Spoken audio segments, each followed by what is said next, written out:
Hello friends, मी संतोषी इंदून अकॅडमीमध्ये आपले स्वागत आहे. आपण जी स्टाफ नर्स GNM ची जो पेपर होतो आरोग्य सेवा भरती DME RDHS थ्रू, त्यामध्ये जो टेक्निकल पार्ट आहे अॅनाटॉमी अँड फिजिओलॉजी तो आपण सुरू केलाय. ठीक आहे, त्याची MCQ सिरीज आपण सुरू केली आहे. तर आता आपण पाहू नेक्स्ट MCQ. ओके.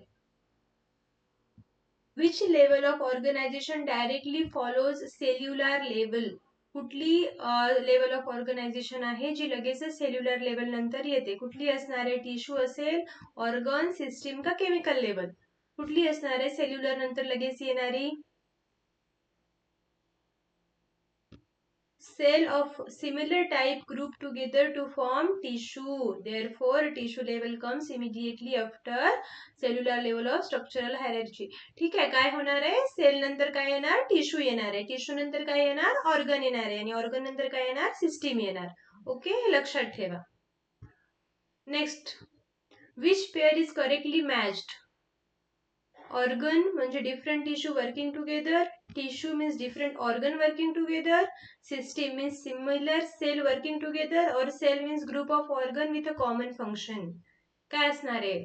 ऑर्गन म्हणजे टिश्यू एकत्र येऊन काम करतात, टिश्यू म्हणजे ऑर्गन एकत्र येऊन काम करतात, सिस्टीम म्हणजे सेल एकत्र येऊन काम करतात, का सेल म्हणजे ऑर्गन्स एकत्र येऊन काम करतात?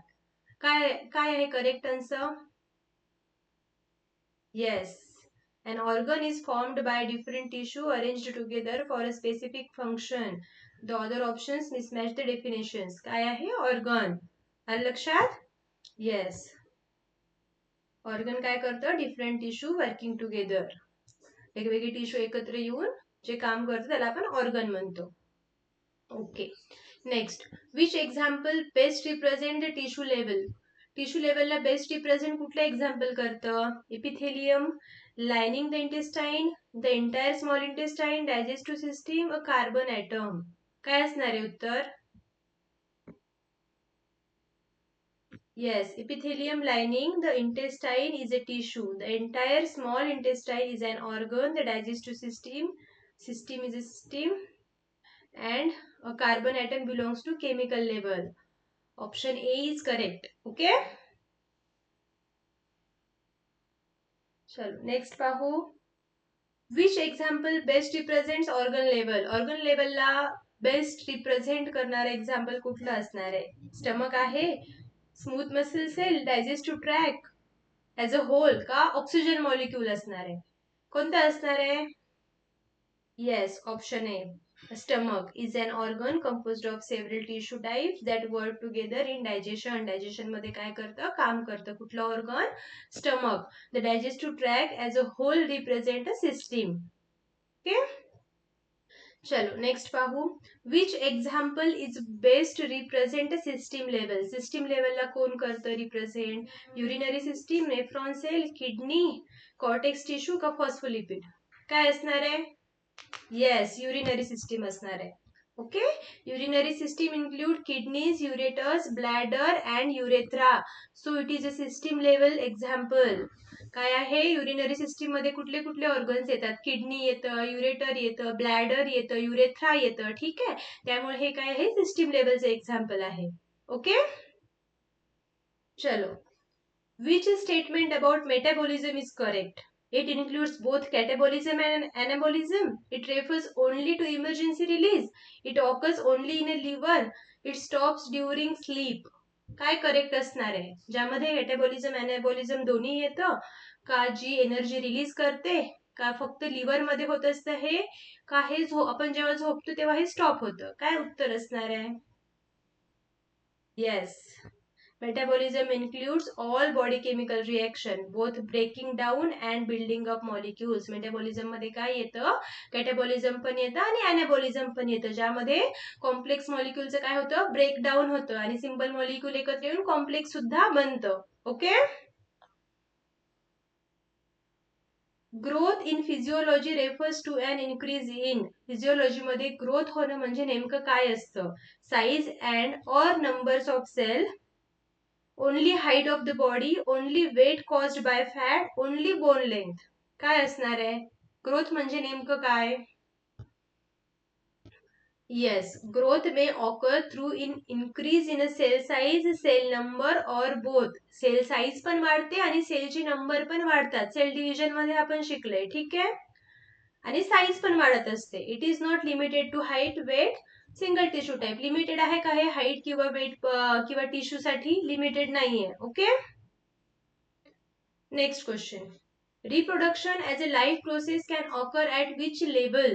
कुठल्या लेवलला होतं? Cellular and organisation, only organismal, only tissue का ओनली केमिकल? कुठल्या लेवलला असणार आहे? Yes, reproduction occurs when cell divides and when organisms produce offspring. Therefore, it can be described at both a cellular level and organismal level. या दोन लेवलला होत असतं. Okay. Differentiation is especially important because it allows cell to. Differentiation important आहे का? कारण ते सेलला काय अलाउ करतं? Develop specialized function, increase their water content, lose all genetic material, change atoms into molecules. काय असणार आहे उत्तर? कशासाठी इम्पॉर्टंट आहे डिफरन्शिएशन?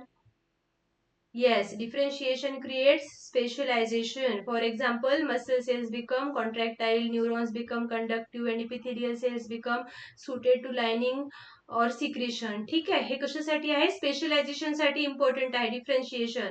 जसे की मसल सेल्स असतील तर ते काय होतात? कॉन्ट्रॅक्ट होतात, कॉन्ट्रॅक्टाईल होतात. ठीक आहे. न्यूरॉन्स असतील तर ते कसे होणार? They become conductive. Okay. Epithelial cell असतील तर they become suited to lining or secretion. आलं लक्षात? ठीक आहे. नेक्स्ट पाहू. Which plane would most likely be used to compare the left and right kidney separately? Left आणि राईट पार्टला सेपरेट करतं. कुठला प्लेन असतो? सजायटल असतो, फ्रंटल असतो, ट्रान्सफर्स असतो का केमिकल प्लेन असतो?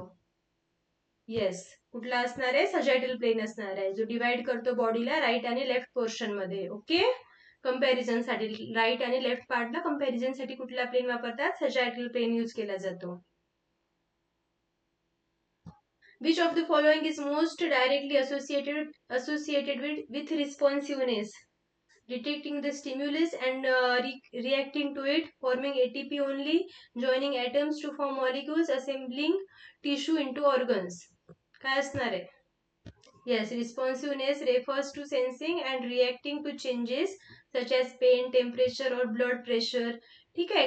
कशावर रेफर करतो रिस्पॉन्सिव्हनेस?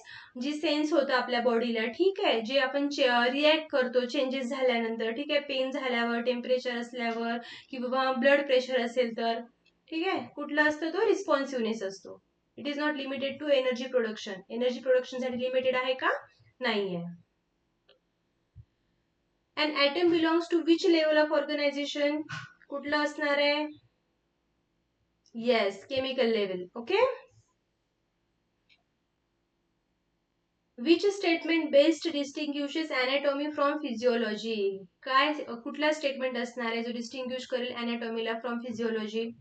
Anatomy focuses on structure, physiology focuses on function. Anatomy focuses on function, physiology focuses on structure. Anatomy studies cell, physiology study organ. Anatomy is a clinical, physiology is a surgical. काय असणार आहे? तुम्हाला येते याचं उत्तर काय असेल? येस. ऑप्शन ए. Anatomy असतं अबाउट बॉडी पार्ट्स आणि फिजिओलॉजी काय असतं? बॉडीचे फंक्शन बद्दल असतं. ओके. नेक्स्ट पाहू. Which level of organization is the first to have a clear living boundary in the form of membrane? काय असणार आहे? Cellular level, chemical level, tissue level का ऑर्गन लेवल? येस. काय असेल? Option A is correct. Cell are the smallest living unit and are enclosed by the plasma membrane. Okay. Next pahu. The major element of a body are considered major because they make up the most body mass, are all metals, occurs only in bones, exist only in blood. The major elements of the body are considered major. का majorly considered केलं जातं?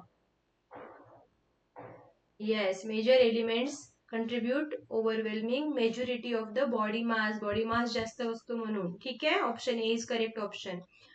Many are non-metal and are found throughout the body, not in only one tissue. Okay? ठीक आहे. आलं लक्षात? ठीक आहे, बाकी MCQ आपण नेक्स्ट व्हिडिओमध्ये पाहू. व्हिडिओ आवडला तर लाईक करा, कमेंट करा आणि शेअर करा. चॅनलला सबस्क्राईब केलं नसेल तर सबस्क्राईब सुद्धा करून घ्या. थँक्यू.